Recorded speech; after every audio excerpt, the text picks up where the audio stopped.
I often have to explain to people when they're driving by Co-op City what it is. And I just say it's the world's largest housing cooperative, and it's affordable, and it's great, and I'm sorry you don't live here.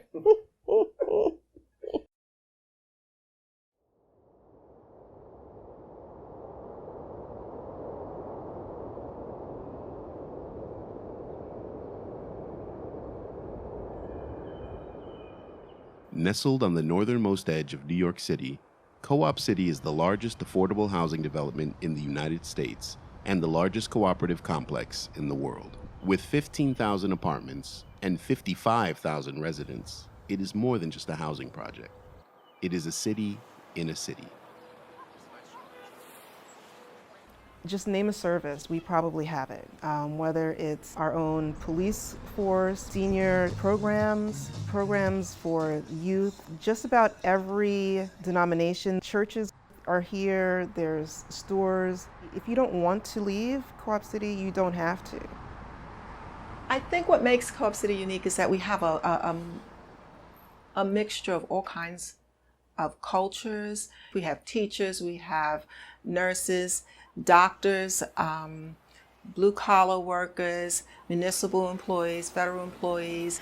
It's a very unique place because it's large, but then it's small at the same time. Countless commuters drive past Co-op City every day. Many look at its stark buildings and remote location and assume it is public housing for the poor. In fact, it is a private cooperative for the middle class. The main misconception of Co-op City is that it's the projects, because the buildings look similar except for a couple of red buildings that sprinkle throughout. And I don't blame them, because that's what they know from other places within New York City. And if you don't know the structure or the foundation of what Co-op City is, then it's very easy to have that misconception.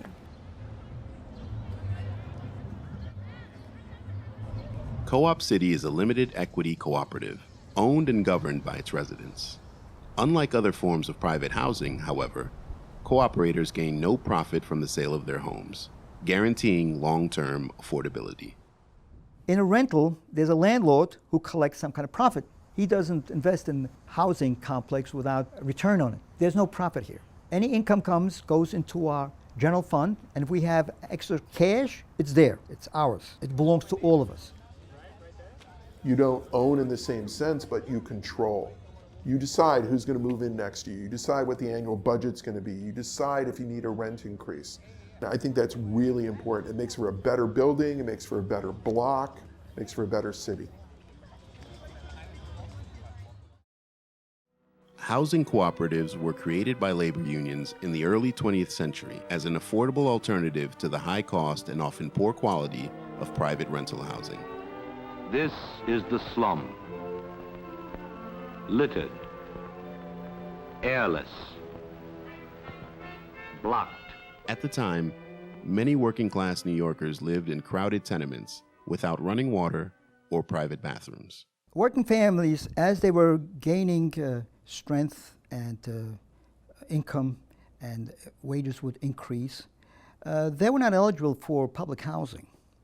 They were above income, and yet they could not afford private housing. It's too expensive. So they needed some kind of a intermediate kind of a form, and so they developed this cooperative housing. From the 1920s through the 1970s, labor unions built tens of thousands of cooperative apartments across New York City with the assistance of government programs. Some projects were built on cleared land in the city center. Others were built on empty land on the city's outskirts. Leading the charge was a nonprofit developer called the United Housing Foundation. United Housing Foundation was a nonprofit that was founded by housing activists who were connected to labor unions here in New York City. The United Housing Foundation was the largest developer of cooperatives in New York City, probably the largest developer of cooperatives in the country, maybe in the world. United Housing Foundation developed over 40,000 limited equity co-ops here in New York City. The initial organizers, Abraham Kazan and Sidney Hillman and Jesse Herman, they all came out of the socialist movement from Europe. One can compare it to Bernie Sanders, that kind of socialist. So these are the original thinkers and visionaries who wanted to build this kind of cooperative movement as something that would catch on in this nation and resolve some of the needs in our communities. Politicians on both sides of the aisle, from Governor Nelson Rockefeller to President John F. Kennedy, hailed these projects as a solution to the age-old problem of affordable housing. Because what they were saying was, what can a union now do to contribute to the welfare of its own members and to the welfare of the country? And this housing project demonstrates what labor, with good, effective, progressive leadership, and the city, and the state, and private groups, and the federal government, together in cooperation, can do for this city and this country. The unions were confident that cooperative housing was the way of the future. But New York City was undergoing dramatic change. Hundreds of thousands of African Americans and Puerto Ricans moved to the city in the post-war years, fleeing discrimination and seeking economic opportunity. At the same time, white New Yorkers began to move to the suburbs, taking advantage of cheap mortgages unavailable to minority families. Many jobs and businesses moved with them, eroding union membership. And so they joined the stream of family life in the suburbs, soon to become part of its familiar sights, soon to absorb its familiar sounds. Anybody home? In the face of a changing city, labor leaders and public officials devised a new affordable housing project that would blend city and suburb and welcome all applicants, regardless of race or ethnicity. In 1965, they broke ground on the largest cooperative the world had ever seen, Co-op City. Hi there. Are you looking for a new and exciting life, or possibly just sick of your old one? Well, listen to what Co-op City has to offer folks like you. 19,488 toilets, 6,168 balconies, 60,000 people in 35 buildings, 970 washing machines, a 50-man full-time security force, 2 schools with 4 more on the way, 8 garages housing 10,000 cars, 3 shopping centers for your convenience. Now, how does it break down? We knew you'd ask. 75% Jewish, 20% minority groups, 5% other. Now, there are 10,000 names on the waiting list waiting to get in, so my advice is write or call today. So the idea from the very beginning was to integrate the project and to prove to everybody else that you could do this. I mean, this was the 1960s. There was a lot of concern about black folks and white folks being able to live together. And they said, we're going to prove that you can do this. So we're going to make sure that at least 20% of the people who move in at the beginning are people of color. You know, initially, the folks who moved here were mainly Jewish and white, of course. The buildings elected their representatives, and invariably, they elected only white folks. And I myself got up and said, look, we moved in not only with our luggage, but we moved in with our prejudices too. And we need to have some kind of system of representation to guarantee that those folks, minority, will be represented on this advisory council. And so the advisory council took a very progressive step. They set up a proportional representation, guaranteeing affirmative action really on the advisory council. That was unique. This is 1971. It was unique for this nation. While Co-op City may have fostered an integrated community within its borders, critics claim that the project destabilized other Bronx neighborhoods by offering an escape route for the white middle class. In particular, Co-op City was blamed for the wave of abandonment that swept through the Grand Concourse, a formerly middle-class Jewish neighborhood in the South Bronx. The line has been for decades now that Co-op City emptied the concourse, that everybody moved over there. And it's bullshit. It's not the way it happened. And it's unfortunate that Co-op City got tagged with this. Co-op City created 15,000 new residences. Clearly it works because people still live there. And it didn't destroy the concourse or any other part of the Bronx. The bad press didn't end there. Critics also disparaged Co-op City's tower block design as an ugly environment that would breed alienation and crime. Co-op City residents disagreed. We were very excited by the prospect of moving here. It was a new housing. It was offered all kinds of amenities, open space. We could see miles from our apartment. We had always lived on the first or second floor. And then they offered the apartment 23rd floor. Says we can't move there. We get nosebleed. And so we reluctantly accepted the apartment. And I wouldn't change it for the world. It was the first place I was going to have a chance to live in that was brand spanking new. And we didn't have sidewalks at first. We didn't have lighting. And it was just fascinating to watch in slow motion this community come together. A friend of mine who lives on the Upper East Side came and saw my apartment, and she was amazed because my living room could hold her living room and kitchen all together. That's just one room. I like the fact that I'm not on top of other people as if I was living in Manhattan. You're not going to really find a situation like this in other parts of New York City.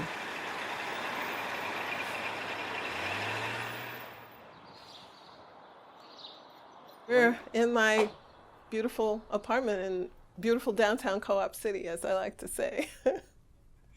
So as you can see, this is the living room, and I'm a journalist and an author and an editor, so I have a lot of books in this apartment. I'm a DJ, and I have a lot of music, as you can see, and that's what I do here. I love the spaciousness. It's a very spacious apartment. It has a lot of nice light. I love the windows. I love the floors. It's just very nice. I like to think of this as it's almost like a company, here, because I have all my accoutrements. The UHF aesthetic was, why waste money on the outside of the building? You don't live on the outside of your building. Let's put it in the finishes. Let's make sure that the rooms have lots of windows and light. Let's put all the money on the inside. People going by might think it's ugly or it's the project, but people who live there know what it looks like on the inside. I think when somebody actually goes into an apartment and they're in the building, it's like, wow, I didn't know it looked like this. I'd live here. And it's like, well, go get on the waiting list. But while residents may have enjoyed their apartments, would they really feel like homeowners? With 15,000 shareholders, Co-op City was an unprecedented experiment in collective ownership. Even the project's developers worried that it would be hard to forge a sense of community in such a massive complex. The Board of Directors will apply special focus on fostering an environment of cooperative living that supports a sense of community and that encourages shareholder participation. And that's the heartbeat of actually everything that we try to do. They don't feel that they're ownership. They're owners. And that's one thing we try to instill in our shareholders. The orientation. And when people are walking in, they need to feel like they belong. Like we need to be congratulating them for when they come in. Yes, make it like balloons, the whole thing. You know what I mean? I see like co-op as a microcosm of the larger society, meaning that this apathetic, feeling of not wanting to vote, like in our last national election, or not wanting to be a part. And we definitely need to do more to get them on board. Whatever that is, that's for us to put our heads together. They should get a welcome basket. They should get coupons from businesses in the community. They should get a magnet that lists all the important numbers, put it on their fridge so that it's accessible.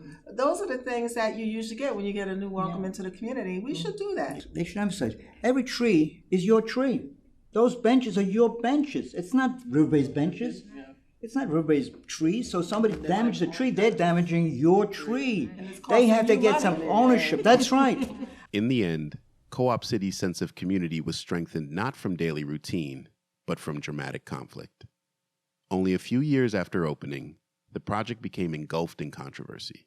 In 1975, residents staged a 13-month strike to protest rent increases caused by rising interest rates and inflation. It was the longest rent strike in American history, bankrupting Co-op City's labor builders and almost bankrupting New York State, which held the project's mortgage. Co-op City was being built union like everything else that was large at the time, so those costs were there as well. There were construction increases in cost because of the land, physical issues, and people started getting upset. So we first applied for the apartment in 1967, late 67, 68, they had promised that the apartment would go for $23 a room per month. But by the time we moved in, the cost went up to $27 a room per month. Now, and then it kept on going up. We marched all around Co-op City led by a Boy Scouts troop and leaders, and came upstairs to a rally that was led off by Borough President Bob Abrams, and we galvanized the community. A settlement was eventually reached in the late 1970s, but the damage was already done. The political and financial fallout from the rent strike left policymakers wary of supporting more projects like Co-op City in the future. Co-op City was the largest affordable co-op built in the United States. It was also one of the last.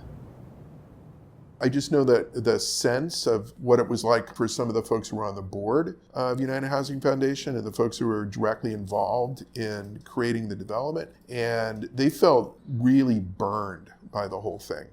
You have to look at it from their perspective. It's folks that their entire working lives have been spent working on developments like this. So they're creating the largest project for working people in the country, certainly at the time. And the folks that they're creating it for are, giving them the back of their hand. The original plans were to expand Co-op City. Unfortunately, circumstances, both inflation and the rent strike, scuttled their vision of continuing this kind of a development. Over the years, cooperatives went out of fashion, dismissed as dated and socialistic. As wages stagnated for many Americans, housing became more than shelter. It became seen as an asset, the only surefire way to build wealth and achieve the American dream. Many union co-ops have privatized in recent years, allowing residents to sell their units at market prices. But in 2012, a majority of Co-op City residents voted to preserve affordability for another 35 years, in exchange for a low-interest mortgage and tax incentives. When people opt out or go private, whatever, they're basically saying, fuck you to everybody else who comes after them. You got to move in, you had an affordable purchase price, you got an affordable place to live, safe place to live, good place to live because of the monthly maintenance was very affordable. And then you're saying, oh, I'm gonna cash in. I was like, wait a minute, my $5,000 can turn into $250,000? Oh. Well, when I retire or I decide to move or whatever, for whatever reason, I'm going to take the money.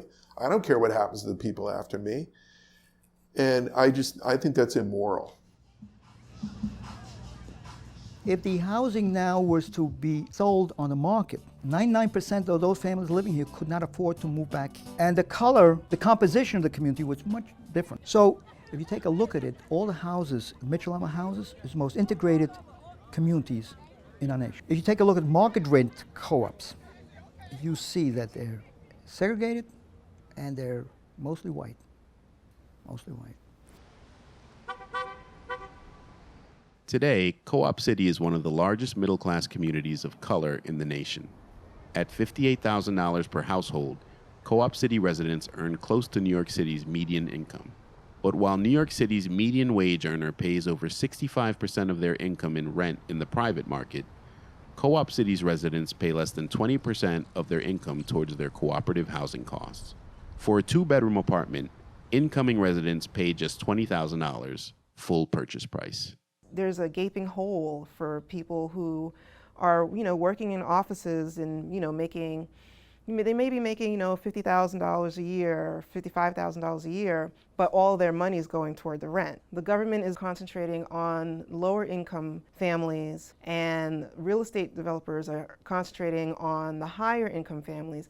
So where does the people in the middle go? If everybody that was in the middle left New York City, what would happen to New York City?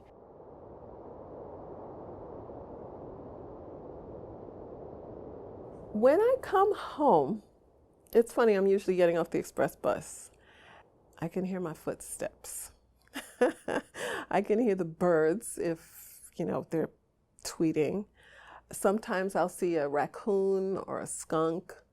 I hear there's deer now. I might see Bambi soon, but it's very quiet. It's very quiet. And I have a sort of, I don't want to say love-hate relationship with that, but I just enjoy coming home to Co-op City. I really do. I really do.